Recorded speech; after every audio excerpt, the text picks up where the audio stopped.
With any decision in your life, there are some basic steps you need to take. Step 1. Identify the decision that needs to be made. Determine if the decision is in your control. Is this something about which you can actually make a decision? Step 2. Clearly define what decision needs to be made. Step 3. Identify your options. This might mean doing some research by reading and talking to people. Be informed. Step 4. Look at the pros and cons and short and long-term effects of each option. Think about the consequences for yourself and other people in your life. Step 5. Rank the pros and cons according to how important they are. Then determine if the pros outweigh the cons. Step 6. Make the decision. And Step 7. Take action. Once you've made the decision, act on it. I have definitely not always made good choices in life. And coming from a pretty suspect background and not having a lot, having a lot of self-doubt and a lot of insecurity, just from that leads you to kind of do a lot of things to please people and to try to make friends and to try to put yourself in positions that aren't good and to definitely need a lot of attention from different things. So one of probably a life-changing decision, like it's hard to look back on it and say that it was a bad decision, but it was definitely a life-changing decision was, I had my first kid when I was 18, like barely 18. And so I had a daughter and I had a girlfriend that I'd known for a while and I didn't know what the future was with her. But I knew that was definitely not the direction that I had set for my life to go. I was in college and I was going to do other things. I think when it comes to making bad decisions and you see the consequences of those, and I remember I was like 18 and I thought about this. I thought, okay, I definitely changed my life here. But you have to think about if you continue in that direction or if you start making better decisions and start doing what you need to do to get yourself out of it. And that's what you can control. And that's the thing I thought about. It's like, people say, oh, your life is over. Oh, like all these big doom things because I, had this kid at 18. And I thought, I'm in control of the decisions that I make. That's the only thing that I'm in control of.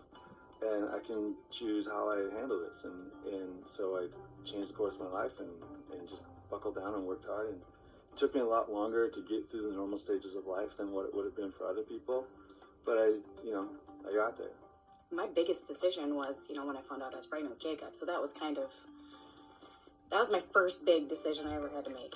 My senior year of high school, I was experiencing some joint pain and I wasn't able to straighten out my arm and it was seemed minor, but my mom being the nurse she was, we went in and had a lot of tests done and found out it was lupus, and actually I found out I was pregnant right after that. So it was kind of a big year for those kind of decision makings, but I was fine.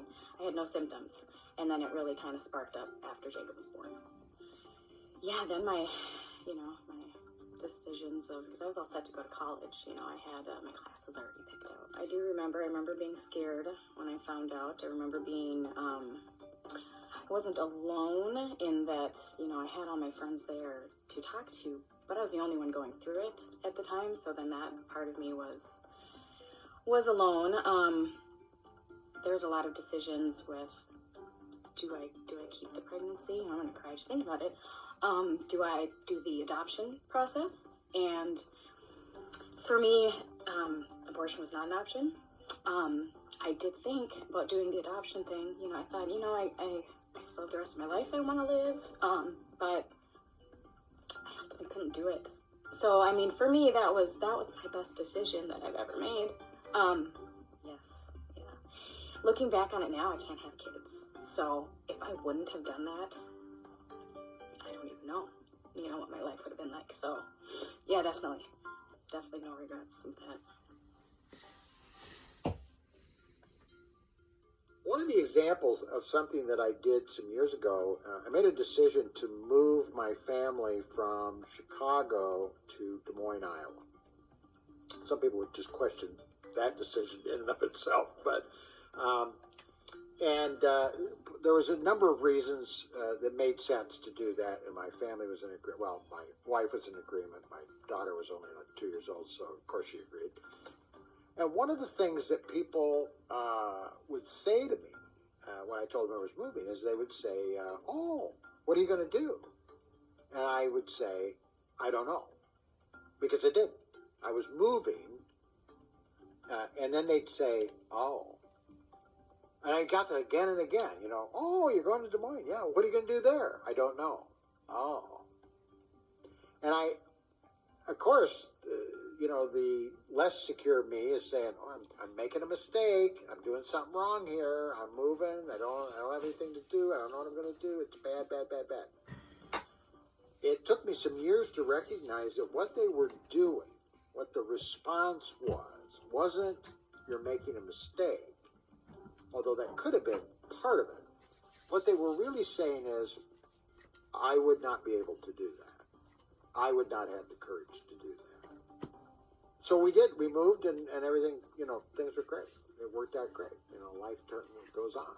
But, that was a reframing on my part to be able to go from feeling shamed that I'm making this stupid mistake to recognizing that I'm pretty courageous in doing something like this. So I didn't plan my outcome. I had my plan. I didn't know what the outcome was going to be. And that was huge growth for me to be able to say, well, I'm going to do this thing, and I'm not 100% sure what's going to happen on the other side, but I trust it'll be okay. And it was.